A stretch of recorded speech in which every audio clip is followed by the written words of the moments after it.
నెల్లూరు నగరంలోని స్థానిక పడారపల్లి RTT colony నందు ఆర్టీటీ కాలనీ గ్రామ కమిటీ సభ్యుల ఆధ్వర్యంలో కామ్రేడ్ కొట్టావిట్టం పెంచులయ్య జయంతి సందర్భంగా భారీ రక్తదాన శిబిరాన్ని తెలుగుదేశం పార్టీ రాష్ట్ర అధికార ప్రతినిధి కోటమిరెడ్డి గిరిధర్ రెడ్డి చేతుల మీదుగా ప్రారంభించారు.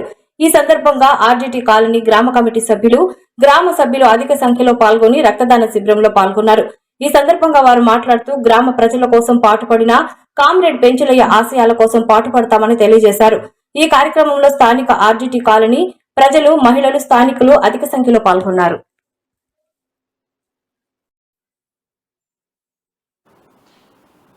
దేశ మహిళలందరినీ రాండి నెల్లూరు నగరంలోని స్థానిక కోవూరు శాసనసభ్యురాలు కార్యాలయం నందు రాజకీయాల్లో పాల్గొనండి అని పిలుపునిస్తున్న ఈ వేళ ఒక రాష్ట్ర హోంమంత్రిగా, ఒక దళిత మహిళగా ఉన్నత చదువులు చదివి రాజకీయాల్లో ఎంతో పోరాడి ఈరోజు ఈ స్థాయికి చేరిన మన హోమ్ మినిస్టర్ వంగలపూడి అనిత గారి గురించి వైసీపీ నుండి ఒక మాజీ మంత్రి చేసిన వ్యాఖ్యలు నిజంగా దురదృష్టకరం. ఇది ఒక్క వంగలపూడి అనిత గారి గురించి మాత్రమే కాదు, ఆమెకు ఒక్కదానికే జరిగిన అవమానం కాదు, ఇది దేశంలో ఉన్న ప్రతి మహిళకు జరిగిన అవమానం.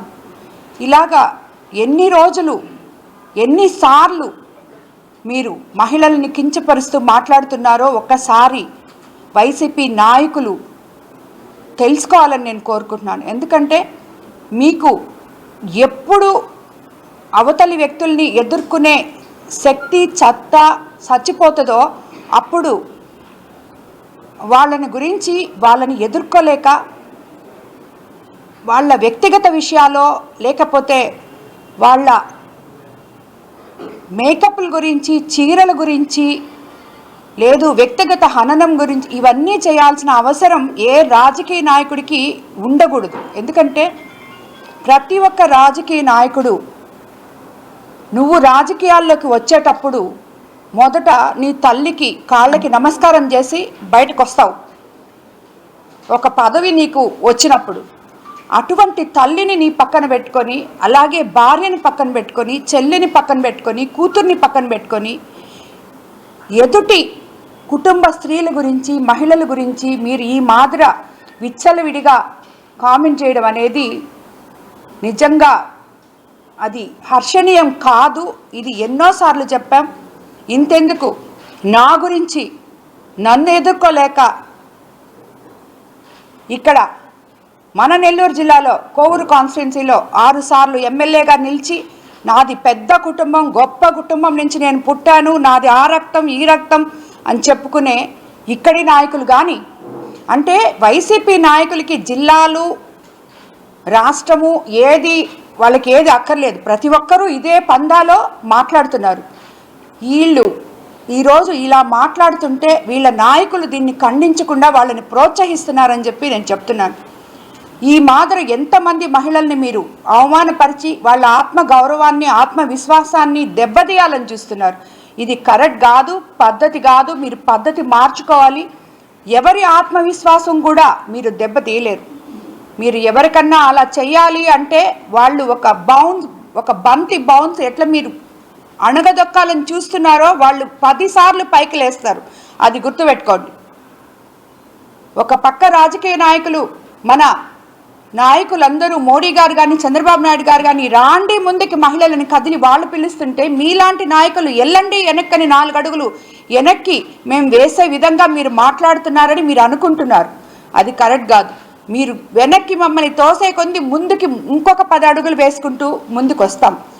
మేము కష్టపడి ఒక మహిళ రాజకీయాల్లోకి వచ్చి రాణించి కష్టపడి పని చేస్తుంటే ఆ పని ఎలా చేస్తున్నామో చూడండి. ఆ మహిళ గాను, ఆ రాజకీయ నాయకురాలు గాను ఏదన్నా తప్పప్పులు చేస్తే చెప్పండి, సరిదిద్దుకోమని. అంతేగాని అది చెప్పడం మీకు చేతగాక ఆ మహిళ చేసే పనులు ఎంత హుందాగా, ఒక హోంమంత్రి ఆమె చదువుకొని రాజకీయాల్లోకి వచ్చి, ఒక టీచర్ ఉద్యోగం చేసి రాజకీయాల్లోకి వచ్చి ఈరోజు ఇంత స్థాయికి ఎదిగిన ఆమెను గురించి మీరు మాట్లాడాల్సిన మాటలు కాదు. అంటే ఏంటి మీ ఉద్దేశం? ఒక దళిత మహిళ శుద్ధంగా ఉండకూడదా? నీట్గా ఉండకూడదా? ఎప్పుడు కూడా ఎవరు కూడా ప్రజెంటేషన్ అనేది చాలా ఇంపార్టెంట్. ఆమె ఈరోజు ఆంధ్ర రాష్ట్రానికి హోంమంత్రిగా ప్రతినిధి. అటువంటి ఆమె హుందాగా ఆమె బాధ్యతలు ఆమె నిర్వహిస్తుంది. దాంట్లో ఏమైనా తప్పుంటే విమర్శలు, ప్రతి విమర్శలు తప్పవు, అవి అందరూ చేసుకోవచ్చు. రాజకీయాల్లో అవి సహజం.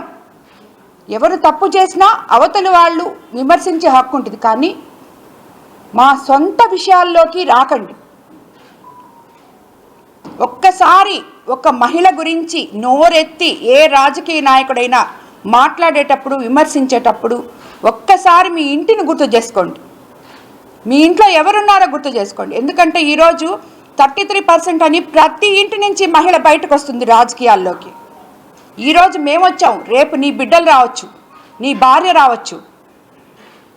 వాళ్ళ గురించి అవతల వాళ్ళు విమర్శిస్తే ఎలా ఉంటుందో అని చెప్పి ఆలోచించి ఇలాగ మహిళల్ని కించపరిచే రాజకీయాలు చేయడం రాజకీయ నాయకులు మానుకోవాలి అని చెప్పి మీకు అందరికీ నేను తెలియజేసుకుంటున్నాను. ఇలాంటివి చేసినప్పుడు ఒక నాయకుడు ఎప్పుడైనా సరే, ఏ పార్టీ లీడర్ అయినా కానీ, అధ్యక్షుడైనా కానీ, ఆ పార్టీలో ఒక నాయకుడు తప్పు చేస్తే ఇది తప్పు, మీరు ఇలా చేయబాకండి అని చెప్పి వాళ్ళని సరిదిద్దే మార్గంలో పెట్టాలి. మహిళల జోలికి మీరు పోకండి అని చెప్పి వాళ్ళకి చెప్పాలి అని కూడా నేను మీకు తెలియజేసుకుంటూ, ఈరోజు అనిత గారికి ఆమెని ఇలా మాట్లాడినందువల్ల ఆమెకి రెట్టింపు ఇంకా ఆత్మవిశ్వాసం పెరిగి ఇంకా బాగా పనిచేస్తే కానీ ఇలాంటి మాటలకి కుంగిపోయే రకం కాదు అనిత గారు. అలాగే ఏ మహిళ కూడా ఇలాంటి మాటలకి కుంగిపోదని చెప్పి ఈ రాజకీయ నాయకులందరూ గుర్తుపెట్టుకోవాలని చెప్పి మీకు అందరికీ నేను తెలియజేసుకున్నాను. మహిళలను ముందు గౌరవించడం నేర్చుకోండి ఫస్ట్, దాని తర్వాత మీరు రాజకీయం చేస్తారు. ఇంకొకటి కూడా మీకు అందరికీ ఒకటి తెలుసో తెలీదో, ఈ రాజకీయ నాయకులకి అందరికీ అన్ని దగ్గరలా ఇటు పురుషుల కన్నా మహిళా ఓటర్లే ఎక్కువ మంది ఉన్నారు.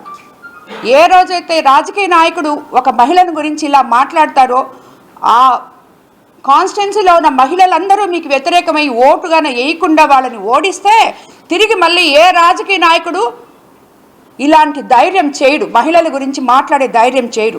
ఇది ఈరోజు నాదో, అనితదో, లేకపోతే ఇంకొకరిదో కాదు, ప్రతి ఒక్క మహిళ, రాష్ట్రంలో ఉన్న ప్రతి ఒక్క మహిళ గౌరవానికి సంబంధించిన విషయం. కాబట్టి అమర్నాథ్ గారికి నేను చెప్తున్నాను, ఇలాంటి మాటలు, ఇలాంటి వ్యాఖ్యలు చేయడం మానుకోండి. ఒక్క మీరే కాదు, మీ పార్టీలో ఉన్న ప్రతి ఒక్కరు కూడా దీన్ని నేర్చుకోవాలని చెప్పి నేను మీకు అందరికీ తెలియజేసుకుంటున్నాను. ధన్యవాదాలు.